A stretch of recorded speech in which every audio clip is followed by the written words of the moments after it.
Hello, everyone. Welcome to this next sort of episode in the series of the Women in Finance. The aim is to just wait a couple more minutes to get as many people in the room as possible before we start. One thing it is good to see some faces, so if you're comfortable doing so, it'd be great to show your camera on screen. But like I say, that's just a preference point from feedback from the previous webinars that we've done and hosted. Like I say, just good to get a bit of interaction.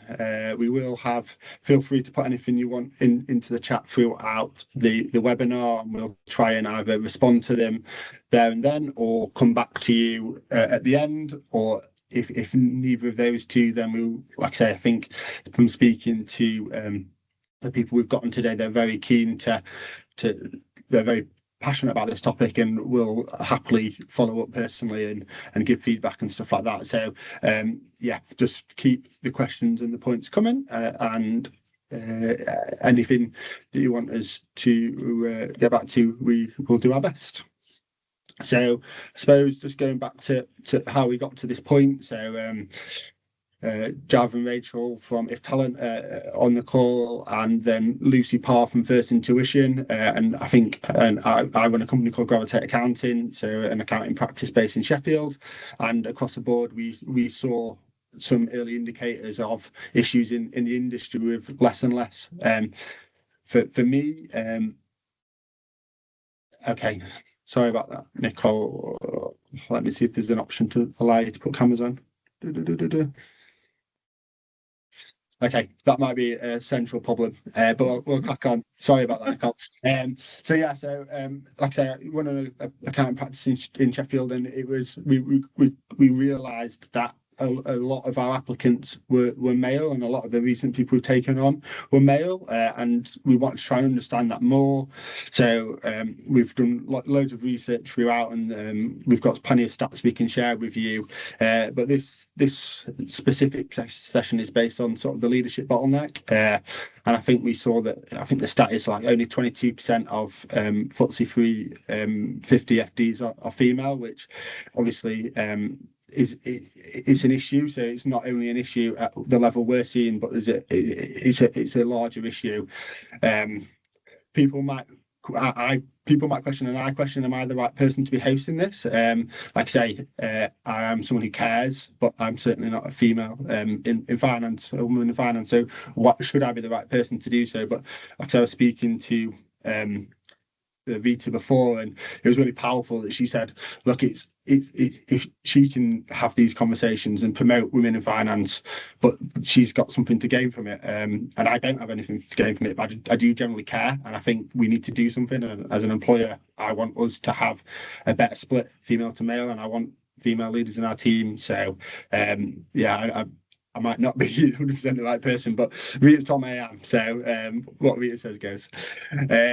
So yeah, what we're going to do, we're going to allow the three speakers to just do a quick introduction, and then we've got some questions to go through. But I think this might be just about the last you hear from me, because we've got three very passionate speakers. So just at the top of my screen, Sarah, do you want to introduce yourself first? Yeah, hi everybody, pleased to be here. Just before I start, Sam, to your point, I think it's vitally important it's a man, actually, in presenting this, because I think we, as women, generally are fiercely in agreement about all of the challenges that we face, and it's actually the men who need to get on board as well. So just as a general point, I'm really glad that you're here and hosting and advocating us. So, Sarah Richardson, I am Finance Director at Humber, which is a mental health provider based in York. I've been in this business for about 3 years, and prior to that, worked for a company called TransUnion, who were previously called Credit, so PE-backed. I was with them for about 10 years, and then with ASDA prior to that for a good stint as well, a good number of years. So yeah, really excited to be here. Lots to say on this subject. Great to meet you all. Amazing. And next I've got is Rita. I'd also echo what Sarah said. The power of advocacy and allies is just unreal. So I'm super glad that you're here too, Sam. So I'm Rita Collins. By day, I'm the regional director for Yorkshire and the North East corporate at NatWest Bank. So essentially, I have a team of 23. We look after the great and the good of large corporates across Yorkshire and the North East. Anything from privately owned to PLCs, mixture of P-backed, turning over from anything from 40 million to a couple of billion. Kind of the balance sheet that I'm responsible for my team, so about 2.5 billion of debt, about 3 billion of deposits, so a relatively big role. On top of that, I do some other things, and I sit on the bank's regional board, as well as chairing the risk forum for the North, leading on high growth too, so quite a lot by day.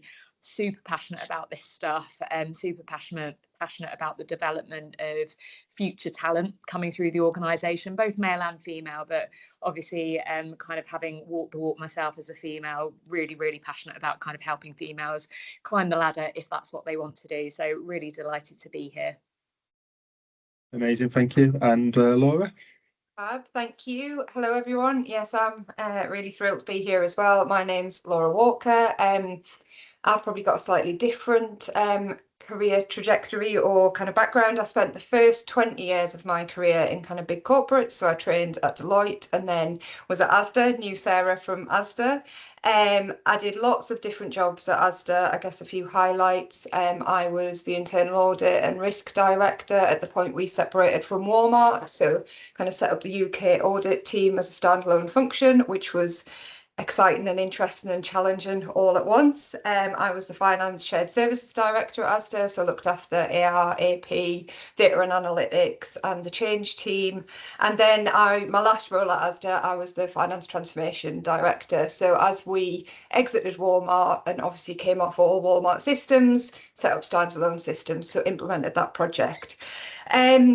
But I spent the last 7 years that I was at Asda working part-time, and actually working part-time in those sorts of big jobs is not necessarily the easiest thing to do. But in my last couple of roles, I worked part-time as a job share. And if you don't know what job sharing is, it's one job shared across two people.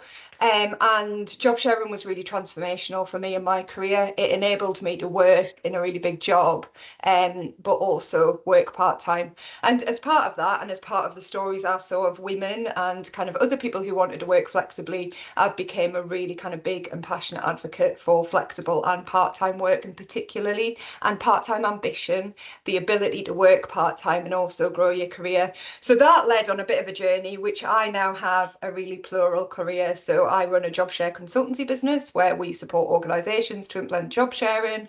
We have a coaching and leadership development business, and I'm also a bit of a portfolio FD, NED, particularly in the charity space. So I kind of jack of all trades might be the right phrase for me now, but yeah, get this balance between finance and kind of advocacy particularly in the gender space. So I'm really thrilled to be here, and you might need to get me to shut up at some point, Sam, because I know I can get a bit, I can get quite passionate about this, and we might talk about passion and how passion is perceived in women, but we'll get to that. Amazing. Don't worry, Laura. I said to Sam that you'll probably put 2 pence in and then we'll just go and he won't need to ask another question. That's quite a theme when you get women together to talk about this. Amazing stuff. Yeah, I think, like I say, just flagging again. So, like I say, Gravitate, my company, the team at If Talent, and First Intuition is something we're passionate about. So we are recording this, and that's because we don't just want this to be a series and then it ends. We want to make an impact. We probably haven't quite figured out how we're going to make that impact, but like you say, it's something that we definitely want to achieve off the back of that. So just flagging that for everyone. So yeah, let's go into some questions. So I suppose like one of the topics we want to talk about is sort of breaking into leadership, and sort of like from your perspective, Rita, so what biases or like structural barriers still exist when it comes to women trying to reach or operate in senior roles that you see? Yeah, so I guess if I think about sort of banking in particular, but I guess finance in general, it's still massively male dominated. So the majority of tables that I've sat at all through my career and continue to sit at tend to be quite male dominated. It is changing, but change takes time. And kind of if I take a step back and I think about sort of some of the biases, etc., and I think it was Sarah that touched upon, or perhaps Laura, sorry, forgive me, one of you talked about passion and how that can be perceived in women and characteristics. And when I kind of reflect upon my time and I look around my table, so there are 4 other regional directors who have different businesses that they're accountable for that sit at my table. Their day begins on their way in. They're all male, by the way. Their day begins on their way in when they think, what have I got to do today? And they do what they've got to do, and then they go home. My day starts at 5 a.m. when I'm thinking, what does my husband and my daughter have to do today? What do they have to do this weekend? I then go through the full day, and then on my way home, I'm thinking it's my husband's auntie's grandma's birthday in 3 weeks. I need to sort a present. It's World Book Day. God help the mums when all these World Book Day and everything else kicks in.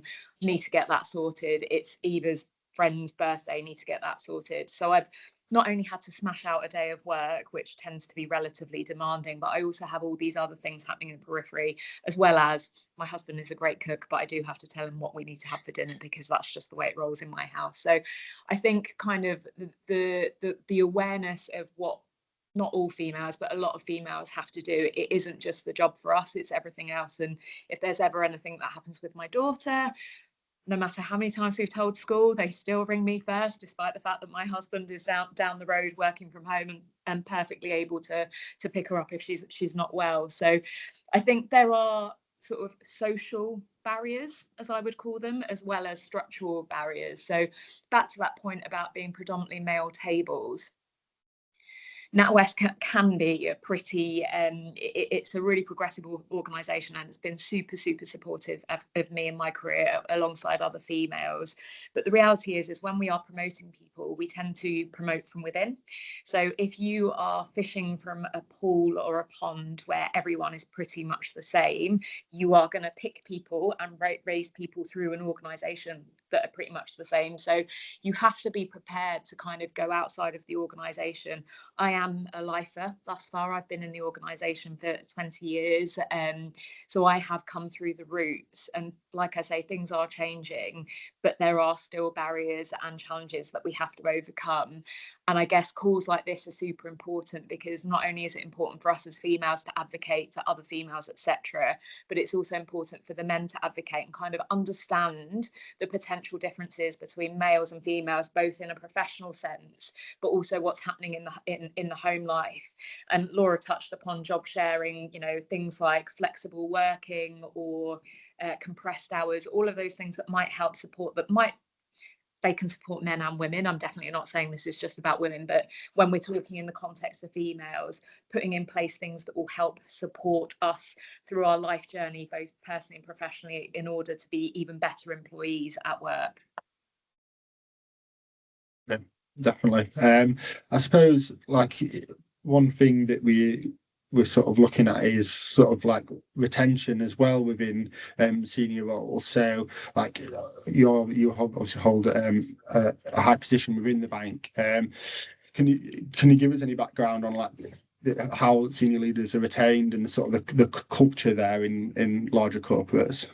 Yeah, I'm really lucky. I really believe that I've had a really great experience through my time. I wouldn't still be here after 20 years if it had been rubbish. But I guess, you know, what's kept me here.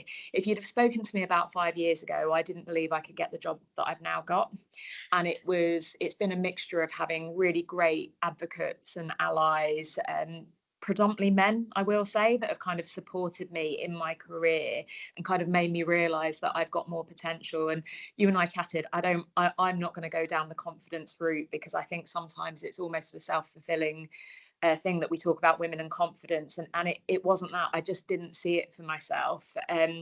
But I'm a massive fan of having a really strong circle, or my squad as I call it, and anytime I make big decisions I rely on my squad to kind of go and speak to about it. And then I guess the other thing that's really important is the narrative, like what you are known for. When I got this job, it got back to me that one person suggested that I got the job because I ticked certain boxes. and my reaction was to laugh. Yes, I might tick some boxes, and what I'm about to say goes completely in the face of that confidence point that I just said.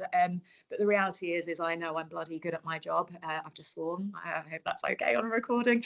I am bloody good at my job, first and foremost. And to somebody that suggests that I might tick boxes, whether that be female, whether it be, you know, being of non-white descript, cool story was my reaction.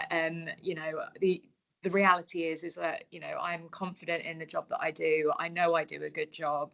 My leader, my line manager, my leaders are telling me about the job that I do. I don't worry about that kind of negative narrative that might come with it. If that's the narrative that somebody wants to run, they might want to turn the mirror back on themselves and think about, you know, what it is that they're not doing in their own career that makes them think it's me ticking boxes. But I make sure that I stand on my values and keep my values with me. So as I've progressed through my career, I have to have difficult conversations at times. I don't shy away from those. Go back to that point that was made earlier about emotion. So I can be very firm when I want to be. I'm also incredibly honest, empathetic. I've got integrity. I work bloody hard. I might look like a swan that comes in and is just all like, oh, this is so easy to me. Chances are I've done about 3 or 4 hours reading before I've stepped into any meeting, because I never want to be in a position where I feel uncomfortable, and that for me is my comfort blanket. So I think there's plenty of things that an organisation does, but also that we do as individuals in order to not only get into those senior roles, but to stay in them. I guess I've got a mindset of thinking that I always want to be better, or, you know, considered one of the better ones around a table. And so therefore I kind of work really, really hard. It's that paddling furiously underneath while sitting there going, yeah, this is all fine. It's not a problem. I feel like I've kind of gone off on a bit of a ramble, Sam, and a bit of a tangent, but hopefully that all makes sense. No, it's great. And I'm just probably going to just get Laura's thoughts on this, obviously, with the work you're doing with like the job share revolution, Laura. Like, if an organisation does want to drive real equality, like what are you seeing? What steps can they be actually taking? And you're on mute, sorry. Sorry. I think I would echo a lot of what Rita's just said there. And I think one of my personal bugbears is when organisations kind of focus on fixing the women. So they might say, oh, there's a problem with confidence, or there's a problem with positioning, you need to be more assertive, they need to be something else. And actually quite often the problems aren't with the women, it's with the organisation itself. So I think I would encourage people to think carefully when they give feedback to women about what they need to change, and also think about what the organisation needs to change. And I think there's probably, I would say, kind of 3 key things to think about when you're thinking about organisational. So the first bit is about some of those structural biases. So have you actually got biases in your organisation, kind of often unintentionally, sometimes overtly, but, you know, when you're thinking about recruitment, do you recruit in your own vein? Do you, you know, when you interview someone, do you go, oh, they were brilliant because, you know, we're chatting about golf or what? I mean, that's a terribly gendered thing to say, but it does still happen. Do you think I want someone who is like me, or do you actively look for someone who is different? And, you know, there's all sorts of research, particularly around when you're recruiting, but when you're kind of retaining people as well, about how recruitment, for example, can be quite gendered, the way that you put adverts out there that make them seem like it would be impossible to manage the role and the other things you've got going on in your life. So thinking about how you are kind of considering some of those biases, and are you being a little bit sexist in how you kind of operate, and unintentionally often, but be careful of that. I think the second thing is about allyship, and I think Sarah and Rita have both said it. Women coming together is fabulous, but it only gets you so far. We have to have men standing beside women and help them push them forward. And the biggest single impact on my career was an amazing CFO who really backed me, who really supported me. And I mean, in the end, he told me I had to stop saying thank you, because he was like, you deserve this. You don't need to say thank you to me. But he genuinely gave me space to grow and develop and gave me opportunities. And that was allyship in action. So I think allyship's really important. And then, of course, flexible working. So managing project managing a household and delivering a big day job isn't the easiest thing to do. And the single biggest thing organisations can do to support that is to have flexible working options, to give people choice. So flexible working might be, you know, come in at 10 if that works for you and your organisation, and, you know, do your work when works for you. It can be that, or it can be more formal, like part-time working. And giving people genuine choice, because I think often at the minute there are options to work flexibly, but you trade things off. And what we're advocating for at the Job Share Revolution is creating ways of working that enable you to choose both a career and progression, and working part-time or working flexibly. So that's probably the three things I would say. Kind of challenge your biases, think about allyship, and think carefully about flexible working. I feel like that message is fairly consistent as well. So, yeah, I think we definitely need some key takeaways at the end, which we'll get to. So it's back to you. I think a couple of other things that we discussed before were things like breaking the echo chamber. Yeah. Are you back on mute? Sorry. Rookie mistake. You'd think, having been on Zooms and things and Teams since COVID, we'd all be experts. Yeah.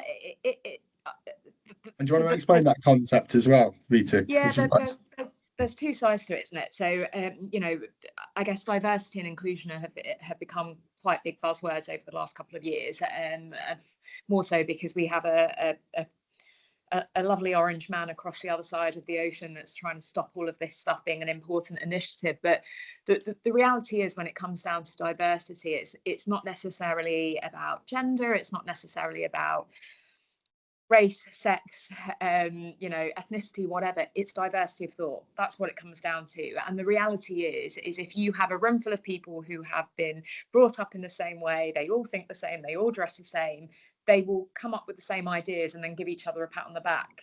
Whereas if you bring someone in that has a different kind of thought process to it, they're going to challenge the status quo. And again, it doesn't matter what the diversity is, it is just purely diversity of thought, and that's it in its simplest context.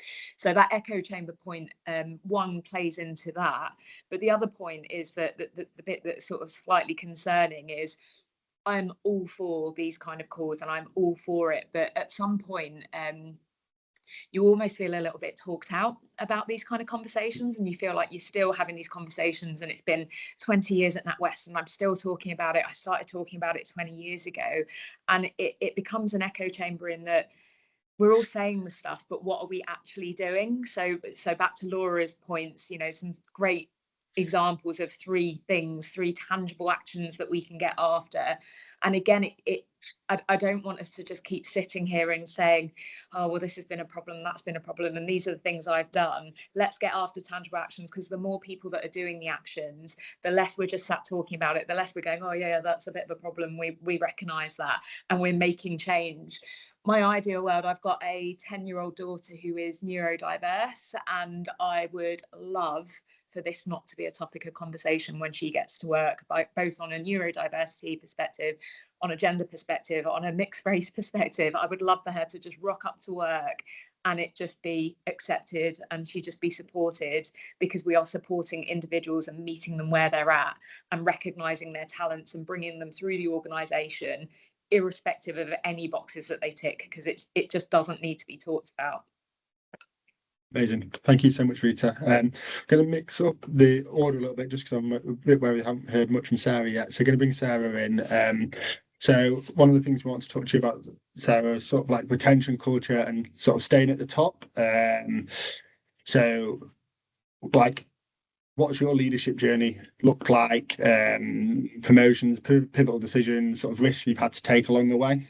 Yeah, so I mean, my leadership journey, in all honesty, has been fairly organic. So I came up through a graduate scheme, and I think sort of I have had a number of sort of positive advocates in my time, almost always men, again, people in senior roles, and so that's really helped. But there was sort of, take you on a little bit of my personal journey.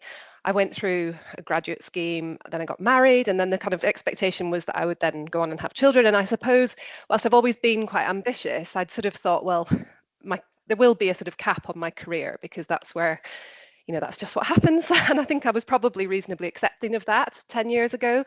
But then I found myself, probably more than 10 years actually, so then I found myself challenged with infertility.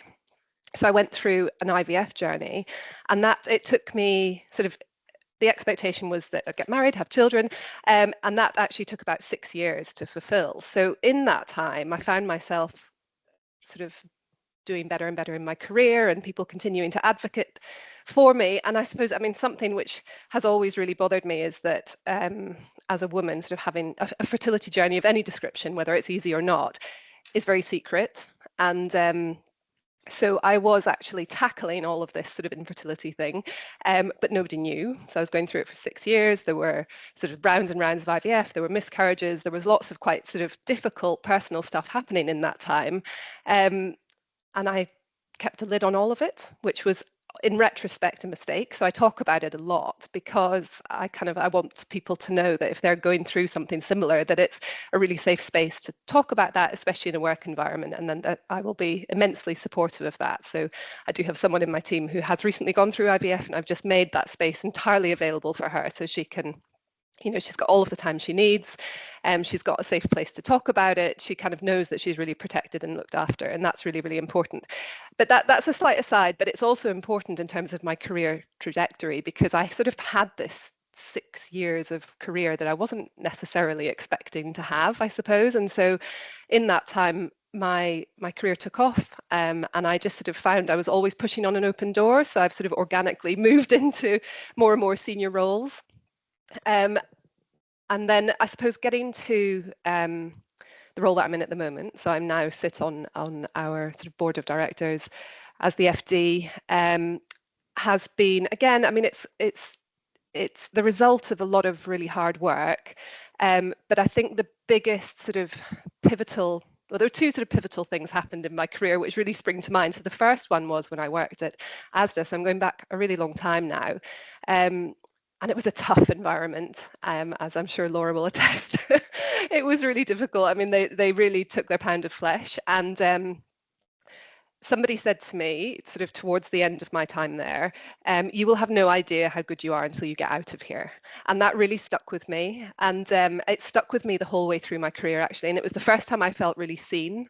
So I was working really, really hard, and I felt really seen by this person. And they just kind of triggered something in me that thought, actually, I do know my worth. And I think as women, we're probably often made to doubt our worth a little bit.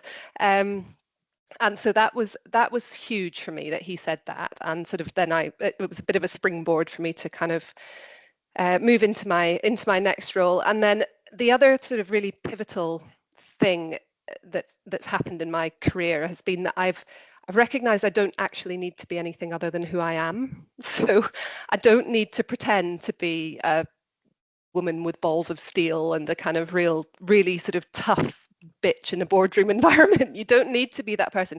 You don't need to be replicating some kind of stereotypical male approach. You actually just need to be who you are. And it's sort of, once I recognized that and started to advocate that for myself, that things really started to move for me.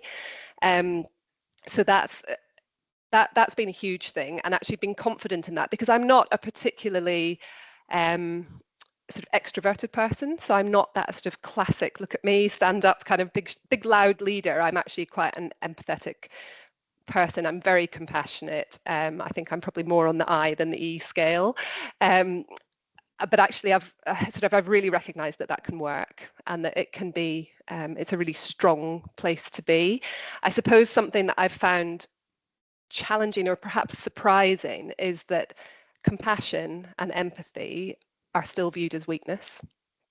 And that's really sad, I think. And I think actually to be a compassionate and empathetic leader is really brave. I think it's much easier to sort of be a bit of a ball breaker and be, not be the nice person. I think that's an easier place to be, to actually stand up for people and show people kind of your softer side is quite a brave stance to take as a leader.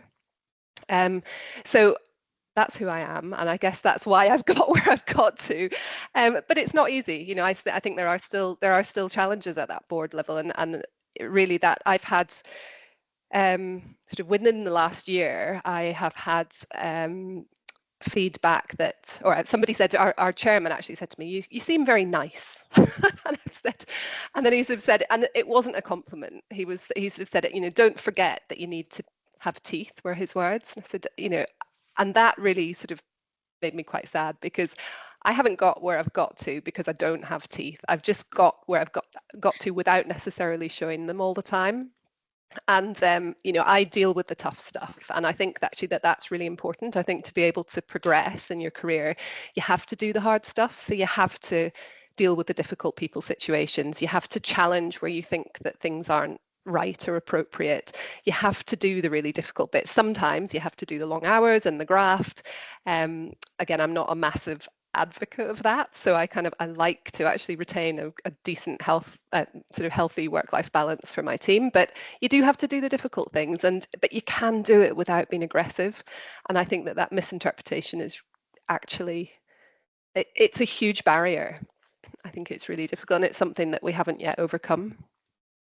So I'm aware I'm rambling on a bit here, but it's amazing, and I think there's so much to sort of unpack there. I think, like I say, growing up, you sort of told that the good people finish last and stuff, that all that kind of stuff, and how all these business owners were there screaming their heads off all the time. And it does feel like the world's changing generally to that approach, like, and it's no longer the case. Another thing we talk about loads in our business is the difference between like nice and kind. It comes from one of my good friends. She's certainly a female leader. She's co-founder of Decium, and has gone on to have massive success. And she sort of says, like, if you see someone in the street with something in the teeth, the sort of the nice thing to do is just to carry on the conversation, but the kind thing is to tell them about that. And yeah, it's awkward, but you're doing the right thing for them, because they're not walking around seeing hundreds of other people. So, like I say, we certainly distinguish between nice and kind in giving feedback and stuff like that is very different. So I can see how when someone's telling you, oh, you're so nice, it's not always perceived as maybe how they think it's some kind of positive. And Rita, obviously I know you've got your hand up, but we had to get into it.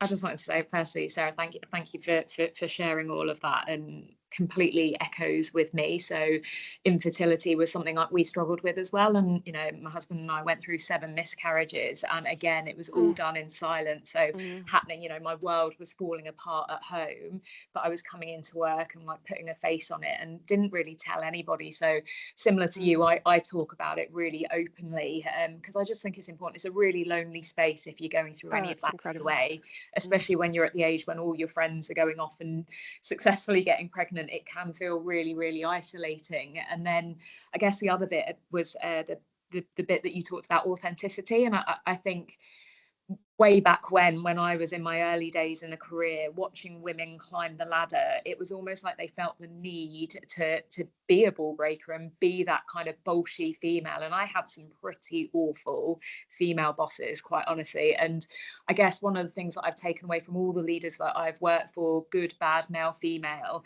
is what I want to emulate and what I want to be known for as a leader, and then the things that I really don't want to be. And you know, I talked to my team, and I had my whole team together yesterday, and I know everything about them, their family lives. I can take one look at them and know if they are okay or not.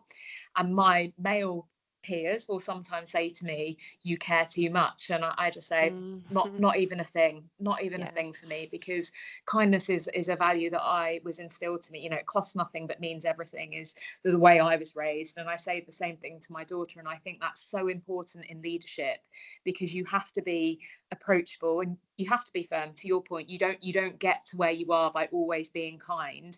I can show my teeth when I need to. I just choose not to do it. And there's 2 ways to have every single conversation. So if anybody is sat on this call thinking, oh, I'm being told that I'm to this, I'm to that, you're never to anything. Accepting who you are, and you know who you are, you should be proud of who you are, be proud of being as you are. But there are certain qualities or skills that at times you might need to dial up and dial down, but do it in a way that feels authentic to you.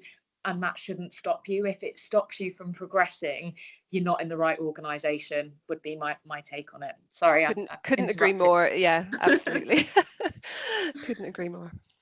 And so just going sort of back to your journey then, like what kind of organisations be doing better? Is there like specific policies you've come across, like cultural shifts, anything like that you could share that, like say, people like myself and other business owners should be implementing?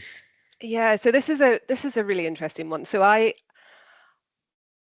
don't believe that flexibility or family first should be enshrined in policy. I think that if you enshrine it in policy, it makes it feel like it needs parameters and it needs permission.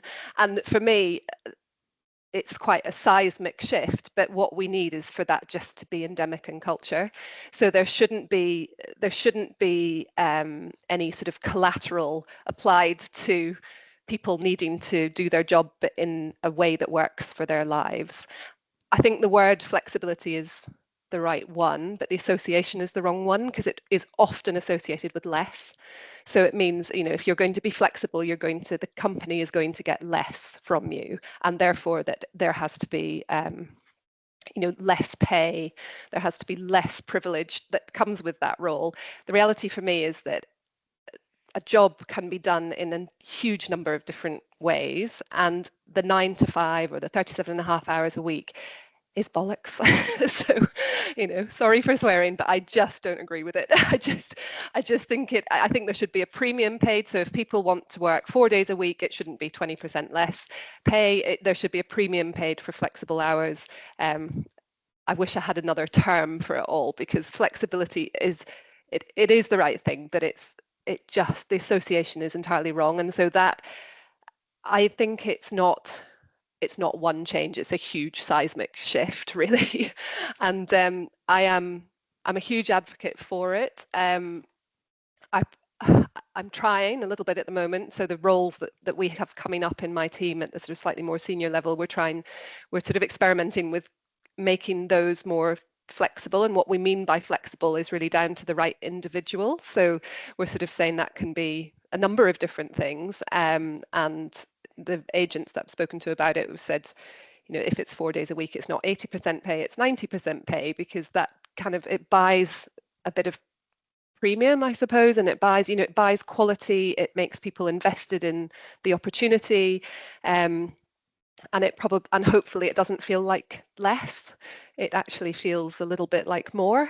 And I think that you get payback in spades for that. But I think this recognition of 9 to 5 needing to be a requirement for any type of senior role is just so old, and it's not appropriate. And I'm sure lots of people on this call know reams of highly capable women, not just in finance, but in all sorts of specialisms, who either haven't gone back to work having had families, or are doing roles that are well below their capability because they just can't find those kind of jobs in the market. So we have this massive layer of untapped resource, and it's not just mothers, it's people who want flexibility for a whole number of reasons in their lives. So there might be other sort of care requirements, there might be people who want to train for a marathon and need to run for 2 hours a day. It could be anything, and it's just people who want to do something for themselves.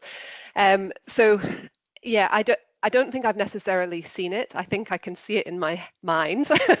But I really believe the only way that we are going to make that change, and I think it's what you were saying, Rita, is that we have to be doing it. I've had a slight challenge before I was promoted to FD recently, where I was knocked back. I wanted to start recruiting on this sort of flexible basis, and it was just a one-liner from my manager saying, we can't have senior roles not working full-time. And so since I've been promoted, I'm going with the ask for forgiveness and not permission type of approach. So we're just going to do it, and I think you've got to do it because you've got to prove that it works.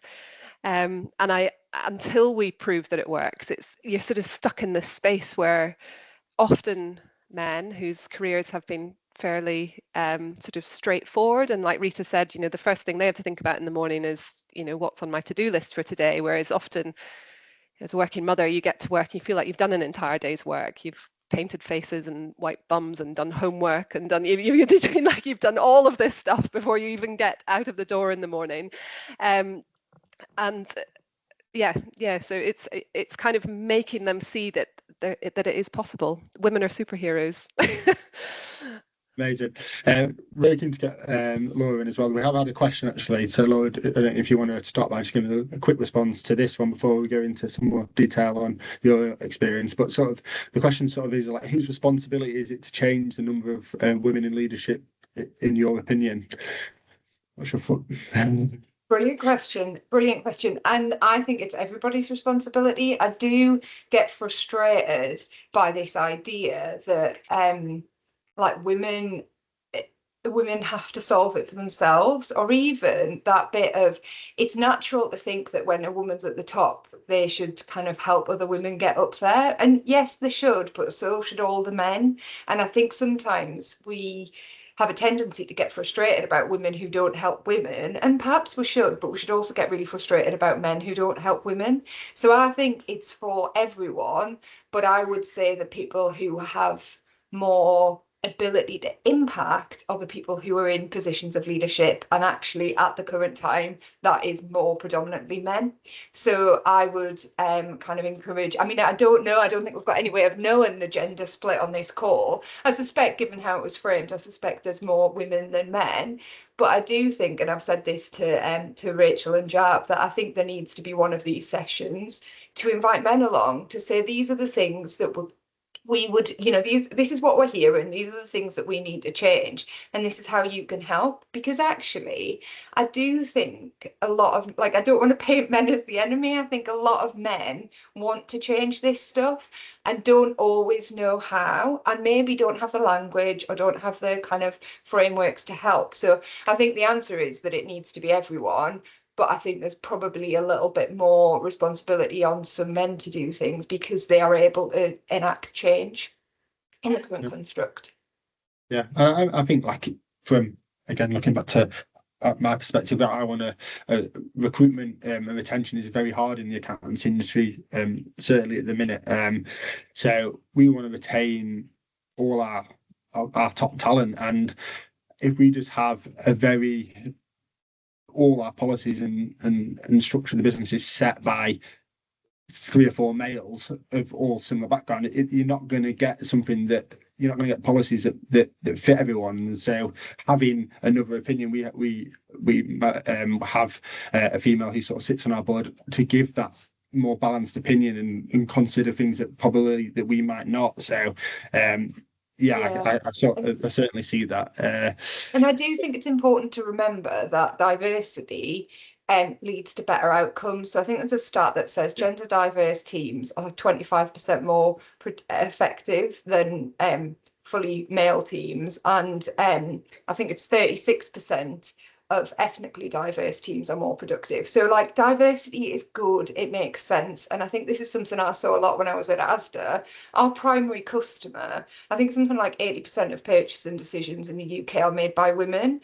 And if you are running a business where most of your customer base is women, and everyone sat at your leadership table is men, that's obviously not going to make any sense. So, I've talked before about the CFO who really kind of backed me, but he knew that he wanted someone sat in the room going, no one's going to pay that for nappies because they're however much down the street at Aldi or Lidl or whatever, or, someone who could actually understand the mindset of the customer. That's not to say men can't, but having that diversity around the table is critical, and getting leaders to understand the economic and kind of commercial benefits of having more diversity. I think that's the key to really drive change.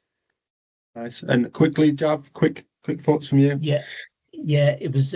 I've had a couple of messages in the last week since the webinars come up, and I was quickly trying to find both of them, but I've only found one, and it's from a male FD, and he said, basically put, the women in finance sessions that you've been doing, is there any scope to offer any sort of mentorship or support from my part that may help benefit any women trying to step up in those senior roles? So I'm not saying that there'll be sort of widespread, but we were talking about the concept of following up and what happens afterwards, that actually getting sort of a group or groups and trying to keep the conversation moving forward where there's a bit more of a tangible progress being made, and there's clearly will be some appetite there. And I think it's important to have but I think there's probably a couple of things. There's mentorship, there's reverse mentorship, and then there's sponsorship. And I think mentorship's really helpful. It helps you kind of get advice and guidance and things you might need to work on. Reverse mentorship is really, really good. And I've seen that work really well for kind of women and men, because actually people don't I remember having a conversation with someone who was a CFO at Asda, and he took a career break, and he said to me, he said, oh, coming back in after 3 months out, it was really, really quite difficult. And I said, imagine what that feels like when you've had a baby. And he went, oh gosh, yeah, I never thought about it. He had positive intent, but he just hadn't thought about it. So reverse mentorship, where you as a kind of either a more junior person or a kind of less experienced person offer your perspective to the more senior person, that's really helpful. But I also think sponsorship is important, and sponsorship's different. That's about having someone in the room advocating for you, championing you, and thinking for that person who's contacted you, yes, they can mentor, that's great, but can they also think about how they're sponsoring the women in their own teams and helping them have their position kind of put forward when their conversations are being had about progression. Thoughts, Rita? Yeah, I was just going to say the same thing. So at NatWest, we've got a male allies network, and it is all about sort of men supporting sort of the work careers of females. And I've had some really interesting conversations. And I guess the thing I'd add to it is, I think when Sam started about talking at the beginning of this of not necessarily being the right person, I think the majority of males will have some form of female in their life, whether, mother, wife, sister, daughter, whatever it is. And I think the reality is that is enough for men to want to make a difference and to make a change to this stuff. And, the conversation I've had getting to a certain age in my life, I've had the conversation about menopause at work a few times. And the thing I remind sort of the guys is just go and have a conversation with your wife. Go and talk to your wife, and then come back and have a conversation and understand what's happening with me. And I guess the other thing that NatWest has done, so back to Laura's point about the career break, is we were one of the first organisations to go for parental leave.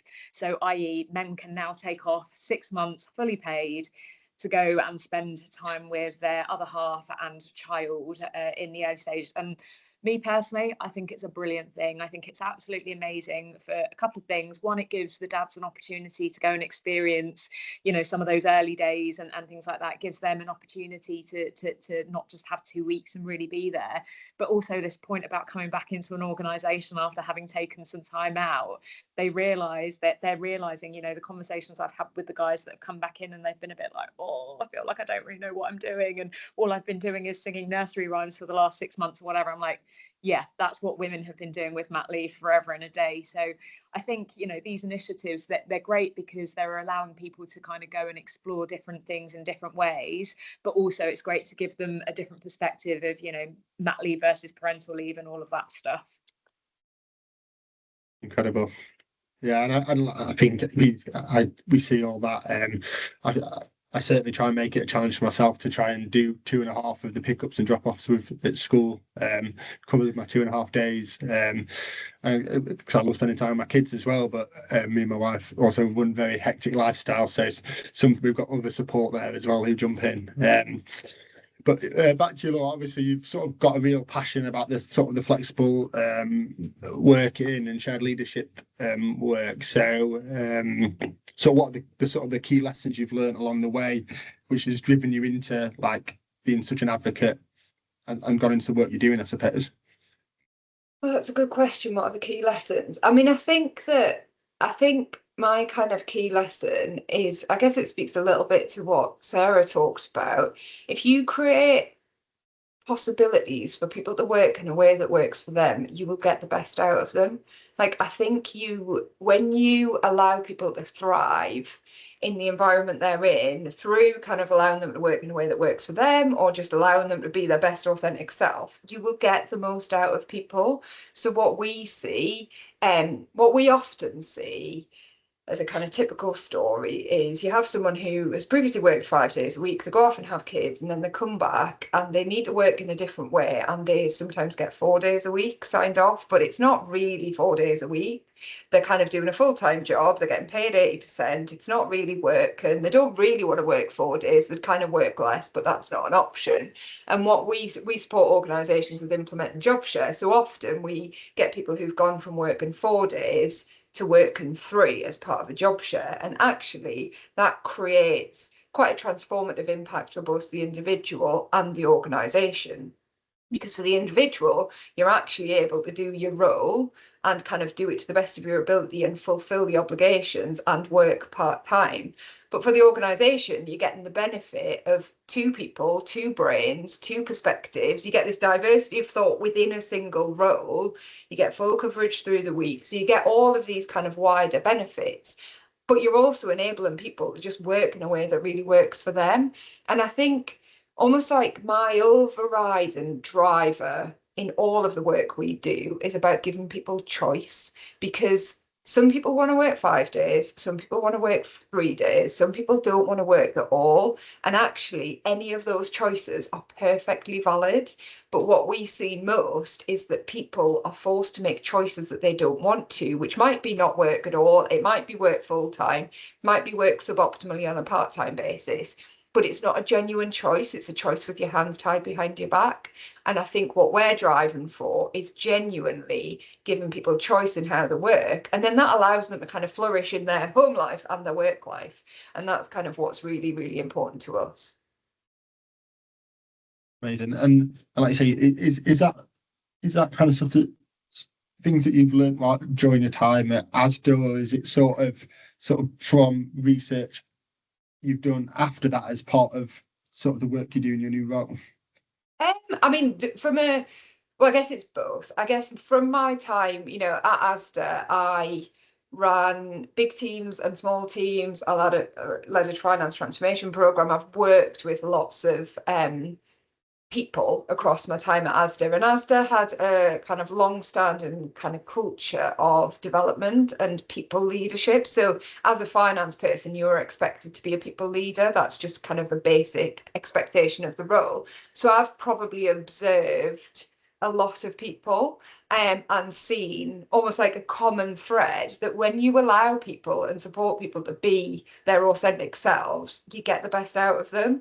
And when you surround yourself with people who maybe you disagree with or have different skills to you, you get the best out of them. So I think that almost like informs my perspective.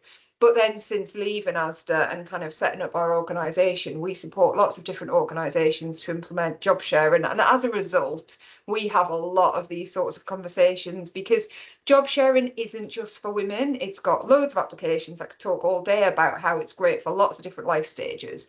But often we talk to women who this is going to be a solution for, and that's where we kind of get more information. There's all sorts of research about the impact of flexible working on women. I think 75% of women say that flexible working is a deal breaker in terms of their kind of staying with an employer or going to a new employer. So there's all sorts of research out there, but yeah, everything points to flexibility is key. But I think it goes beyond that, and I think it is, to Sarah's point, we haven't quite got the language for it, but it's just about enabling people to do what works for them and the organisation, and treating them kind of with respect and fairness and compassion. I think it's a really good word, and there shouldn't be a negative connotation about it, because it's how you just allow people to be the best they can be. Amazing. And with the job share revolution stuff you do, then are you working with large businesses all the time, or do you go down to sort of SME level? Yeah, so we work right across the spectrum, really, and it depends very much on kind of what the nature of the work is. So with large organisations, we tend to be doing much more kind of whole-scale, holistic, almost like programmatic type work about making, creating environments and cultures that allow them to implement job share and the structure that sits around it. But within smaller organisations, it tends to be a bit more niche, where you've got like a specific individual who might you want to retain, and we need to kind of find them another half and then kind of set them up, or you've got two halves of a job share and we do training and coaching. So it's kind of right across the piece. I mean, we dream of a day where job sharing is just so commonplace that no one needs any help to implement it. But again, this goes back to the don't fix the women bit. Our business ethos is, when we started job sharing, we had to work it all out ourselves, how to do it, how to implement it, how to make it work. And actually, if we'd taken all of that time and effort and energy thinking about that and invested it into our jobs, we would have been doing our jobs even better. So take away that burden. It's all about lifting the burden on women that kind of holds them back. And, you know, creating flexible work and frameworks that work for them is one of the ways you can do that. Incredible. Thank you so much. So I think so Robert's on the call. He's done the research for us. I think we probably had about 27 people on the call at one point, including so maybe 30, including ourselves. And there's Robert, who's attended, myself and Jav. So, like you say, from a male perspective, that there's not loads on the call, but I mean, I think we probably have to take a bit of ownership ourselves of how we pitched this session. But I think what we should then do is do something about that. So I suppose my final closing question to each of you, if you try and give a maximum a minute, would be like we talked about at the start. So there's 78% of boards then that don't have the female representative. So if you can have a message, I suppose it's for the chair people, the shareholders in those businesses, what is that one actionable step that they should take to try and get that split close to 50-50 and encourage female FDs? We'll go Sarah first. Good question. So many actions, but I think recognise that full-time is a misconcept, and if that's the right term, but it's not full-time, 9 to 5, 40 hours a week, whatever it is doesn't equal more, doesn't equal a better employee. So recognise the worth in the concept of flexibility, and pay what people are worth. So don't fiddle about at the sort of middle range of the benchmark. Pay what people are worth, pay them a premium, and get those good people on your boards, because there are so many capable women out there, especially. And I think also sort of trying to get them to understand the mental load that people carry, and we carry a massive amount. We have broad shoulders. We do it we're very capable, and we're very low maintenance generally. So, and a lot of that capability goes really unseen. But recognizing that not only are they doing their jobs, they're also doing all of that. So how brilliant are these people? Look at all that talent you're missing out on. We're so immensely capable. Amazing. Pay what you're worth. Rita? Yeah, there is a point that I just want to stress about. Totally agree with the flexibility. I always say it to my team, but the thing I always say to them also is there is a job that needs to be done. So you need to get the work done. However that works for you, I'm cool with that. But there is obviously a job that needs to be done. So I wouldn't want anything to be misread in what's being said today, that when we're talking about flexibility and things, it's like, oh, we don't do a damn good job at what we do, because that's not the case. We all have very high standards for ourselves in the work that we do. So the job needs to get done, but we can be flexible in how we do that. But my biggest thing is to just have those conversations. So we're talking about the importance of allies, sponsors, mentors, whatever you want to call them. They've all got different roles in how they advocate, but that reverse mentoring or reverse allyship, reverse sponsorship back in the other way is super important, because opening your circle. So again, if you're sat as a CEO of a PLC in Yorkshire, and then you go and have a dinner with all other CEOs of PLCs in Yorkshire, can pretty much tell you what that guest list is going to look like, probably how they'll dress and where they all bought their shirts from, because it's a certain kind of, you know, demographic. I'm being horribly stereotypical, but you know what I mean. And by broadening out that kind of network that they have and having those conversations with people, the number of times I've walked into meetings and people have assumed that I am the assistant to my director because he is male and older than me. I mean, I could probably be rest up and become a millionaire, quite frankly. But it is about just challenging those stereotypes, having those conversations, building out your network so that you can see the brilliance yourself. You can have those conversations and you can see what females have to offer over and above ticking boxes, because back to that point I made earlier, I'm going to say it for these other two ladies that I've only met this morning, we are all bloody brilliant at what we do. You don't get to a senior role without being brilliant at what you do. And so if we're brilliant, there will be hundreds of thousands of other brilliant females out there. So just get out and get after them. Sound like I need to be on a soapbox, don't I? No, so I think it's all powerful stuff. And Laura, any closing? I mean, difficult to kind of follow that up because I think there's really good points from both Sarah and Rita. The thing I would say is, if you're a chair or kind of on an appointments committee, think about, do these people who are being brought forward add more to the organisation than we've currently got? Think about your current board composition and say, how does this new person add something different? Because actually what we see a lot is this homogenous, everyone sat around the table is the same. So how does this person bring something different? And then I'm going to be kind of agitate with kind of Rachel and Jav, but like, be demanding of your recruitment providers. Say to them, I need difference. I need more women. I need different perspectives, because it's not just about women, it's about people from different backgrounds, different ethnicities, different schools, for goodness sake. It's about having people who are different to get that diversity of thought. So I would say, you know, the advice to chairs would be demanding about how this appointment is going to bring more difference rather than more of the same. Incredible. Rachel's got a hand up. I feel like she wants to come back as I'm saying.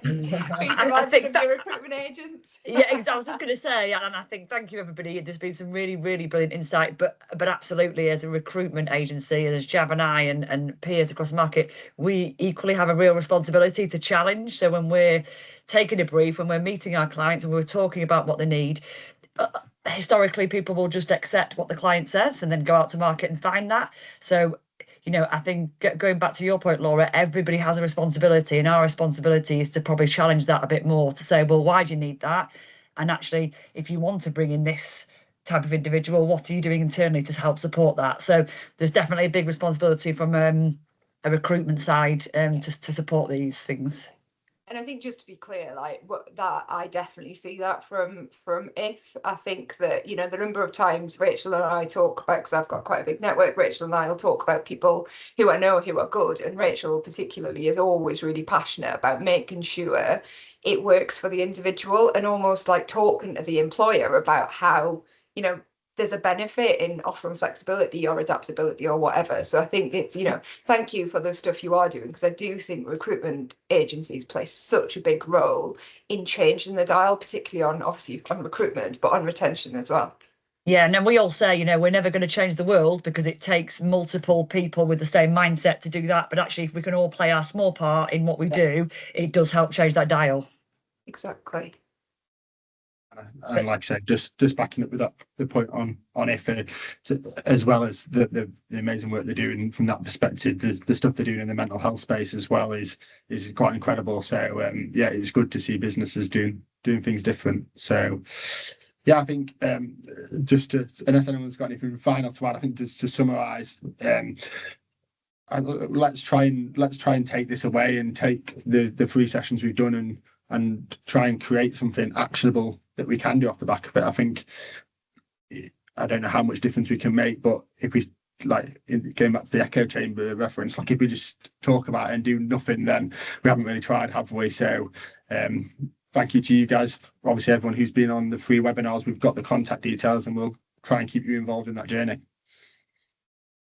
Thanks everybody for today. Thanks so much. Thank you. Thank you. Thanks for having us. Excellent. Thank you, everyone.